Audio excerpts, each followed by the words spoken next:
Imagine being able to train at the same place as your sporting heroes.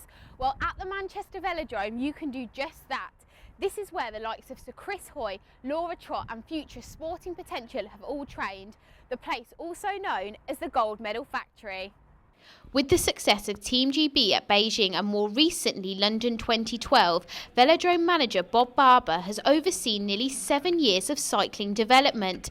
Professionally and as a means of public transport, cycling is now more popular than ever. You from A to B, whereas a lot of other sports don't. I mean, some sports you can take up running, and as soon as you put your trainers on, you're outside the front door, then you're doing it.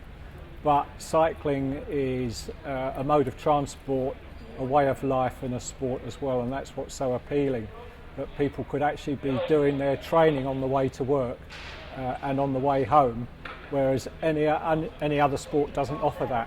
With investment behind the sport, one promising talent is 25-year-old Ellie Richardson, who is currently training for the Commonwealth Games 2014.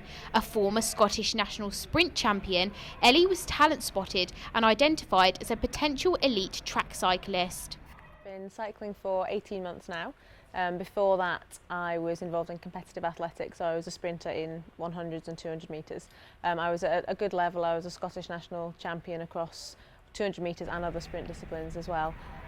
Was training towards the Commonwealth Games in 2010 in Delhi, but I had to have reconstructive ankle surgery, so I missed out on the games, which was pretty devastating for an athlete who'd sort of trained from the age of 13 for it. So I thought my competitive days in sport were over, but then it was suggested to me that I come down to the Velodrome, try a taster session and see if the explosive power that I had in athletics could transfer to the track in cycling.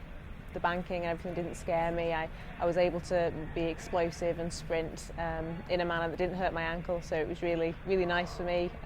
Very exciting, new. I just loved it from the first time I came down. With the British public really taking to the sport, there has been a high demand for taster sessions, which are available for cyclists at all levels. At the Velodrome, the banking is 42.5 degrees, which is pretty steep. However, I couldn't come to this awe-inspiring place and not get on a bike. The instructors have taught me all I need to know, so all that's left for me to do is give it a go. Tiffany Sweeney reporting for Keys TV News.